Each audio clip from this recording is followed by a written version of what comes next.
반전의 반전, 스님과 내연녀, 그리고 보험금, 주지스님 아내 살인사건 이야기 실화. 2003년 10월 경기도 동두천의 한 사찰 인근 주차장에서 여성이 목 졸려 숨진 채 발견되었다. 범인은 차량 내부 뒷자리에서 기다리고 있다가 피해 여성이 조수석의 타자 뒤에서 노끈으로 목 졸라 살해하였다. 피해 여성은 당시 36세로 인근 사찰의 주지스님의 아내였다. 불교는 일반적으로 결혼을 금지하고 있지만 일부 종파는 결혼을 허락하기도 한다. 이 사찰의 주지스님은 결혼 19년 차로 두 자녀를 둔 50세 남성이었다. 경찰은 곧바로 살인사건을 수사하였다. 경찰이 사찰 관계자들을 조사하는 과정에서 이들 부부관계가 평소 좋지 않았다는 증언이 있었고, 아내는 사찰에 드나드는 남자들과 불륜 및 잦은 가출로 부부간의 갈등이 심했다고 했다. 하지만 그럴 때마다 주지스님은 아내를 달래며 부부관계를 회복하려 노력했다고 사찰 관계자들은 증언했다.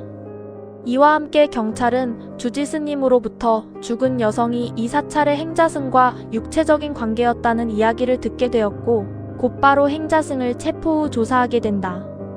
행자승은 주지스님 제자였다. 즉 제자가 스승의 아내를 살해한 것이다. 경찰의 조사가 시작되자 행자승은 순순히 자신이 범인임을 자백한다. 자신이 귀가하는 주지스님의 아내를 차에서 빨래줄로 목 졸라 살해했다는 것이다. 계획적인 살인이었던 것이다. 하지만 모든 것을 자백했지만 살해 동기를 묻는 경찰의 조사에는 대답하지 않았다. 왜 주지스님의 아내를 죽였냐는 경찰의 질문에는 제발 주지스님을 불러주세요 라고 대답할 뿐이었다. 한편 아내를 살해하고 남편을 불러달라는 행자승의 요구에 주지스님은 접견을 거부한다. 계속하여 주지스님이 행자승을 만나주지 않자 행자승은 진술을 바꾼다. 행자승은 경찰에게 자신이 주지스님의 아내를 죽인 것은 맞으나 주지스님이 시켜서 죽인 것이라고 한 것이다. 살인교사인 것이다. 그리고 자신이 죽은 아내와 불륜관계가 아니라 사실은 주지스님이 사찰의 여신도들과 불륜관계라고 폭로했다. 주지스님은 죽은 자신의 아내와 행자승이 불륜관계라고 하고 있고 자신은 살인을 시킨 적이 없다고 말한다. 한편 행자승은 자신이 범행을 저지른 것은 사실이나 주지스님이 시킨 것이고 주지스님이 사찰 여신도들과 불륜관계라고 주장하고 있다. 과연 누구의 말이 맞은 것일까? 1심 재판부는 행자승에게는 살인죄로 무기징역을 선고하고 주지스님에게는 무죄를 선고한다. 1심 판사는 주지스님이 행자승에게 살인을 교사할 만한 직접적인 증거나 동기가 부족하며 사찰 관계자들이 주지스님이 불륜을 저지를 만한 사람이 아니라는 증언이 있었다고 했다.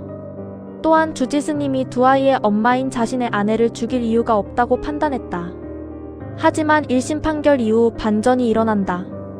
1심 재판에 항소한 행자승에 대하여 2심 재판부는 주지스님의 살인교사를 인정하여 주지스님에게는 1심 무죄를 취소하고 징역 15년을, 행자승에게는 무기징역을 취소하고 똑같이 징역 15년을 선고한 것이다.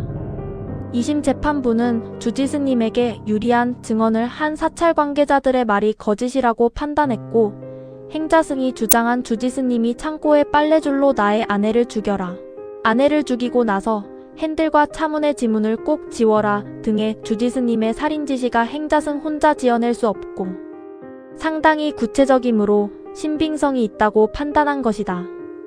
하지만 주지스님만의 살인사건은 다시 한번 반전이 일어난다. 2심 재판에 불복하여 대법원에 항소한 주지스님에 대하여 대법원이 무죄를 선고한 것이다. 대법원은 무죄 취지의 파기환송을 하면서 2심 판결이 합리적 의심이 없을 정도로 증명되었다고 보기 어렵다고 말하며 행자승의 주장을 믿기 어렵고 주지스님이 당장 아내를 죽여야 할 만큼 급박한 사정이 있었다거나 그로 인해 얻을 재산상의 이유가 없다는 판단이었다. 대법원의 이러한 판결에 의하여 다시 한번 행자승에게는 최종 징역 15년이 선고됐고 주지스님에게는 무죄가 최종 선고되어 풀려났다. 이렇게 마무리가 되는 듯 싶었던 주지스님 아내 살인 사건은 또다시 반전을 맞이하게 된다.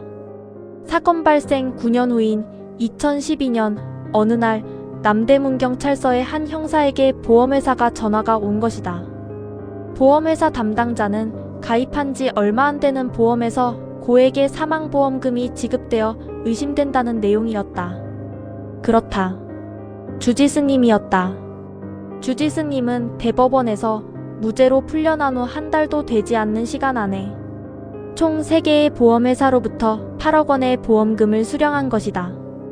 이 3개 보험의 최초 가입일은 주지스님의 아내가 행자승에 의해 살해된 날로부터 불과 6개월 전이었다. 경찰은 다시 한번 수사를 하기 시작한다. 경찰은 당시 보험 설계사를 찾아간다. 보험 설계사는 9년 전 최초 가입 당시를 어렵지 않게 기억하고 있었다. 왜냐하면 스님이 보험을 가입하는 일이 흔치 않을 뿐더러 스님과 스님의 아내가 함께 자신을 만나 스님의 아내만 사망보험에 가입했기 때문이라고 말했다. 보험 설계사는 스님과 아내의 얼굴을 기억한다 했다. 하지만 경찰 조사 결과 보험 설계사가 만난 스님의 아내는 죽은 아내가 아니었다. 주지스님과 불륜관계에 있는 또 다른 여자 신도였던 것이다. 주지스님은 미리 아내 살인을 계획하고 자신과 육체적 관계에 있는 여신도를 아내인 척 위장하여 보험을 가입한 후 행자승에게 아내 살해를 지시한 것이다. 경찰은 이러한 정황 증거와 보험 사기로 주지스님을 체포하려 한다. 하지만 체포하지 못했다. 주지스님은 이미 9년 전 대법원 석방 후 보험금을 모두 수령하여 즉시 캄보디아로 출국했기 때문이다. 그 후론 단 한 번도 한국에 입국하지 않았기 때문에 체포하지 못했고 앞으로의 입국도 예측할 수 없었다. 이렇게 또 한 번 사건이 미제 상태로 남게 되는가 싶던 그때 다시 한번 반전이 또 일어난다. 그 오랜 시간 입국하지 않았던 주지스님이 하필이면 경찰이 보험 사기에 관해 조사한 후 증거를 잡아 체포하려 했으나 국내에 없어 접으려는 시기 우리나라 국적기를 타고 국내에 들어온다고 항공사에서 연락이 온 것이다. 기적이었다. 경찰들은 즉시 인천공항으로 출발했고 입국하는 주지스님을 비행기 연결 브릿지에서 바로 체포했다. 또다시 재판이 열렸다. 주지스님의 아내 살해 지시죄는 처벌할 수 없었다. 왜냐하면 이미 대법원에서 무죄를 받았으므로 일사부 재리원칙에 의해 다시 선고할 수 없기 때문이다. 하지만 이후 재판부는 이례적으로 주지스님에게 보험 사기죄로 징역 7년을 선고한다.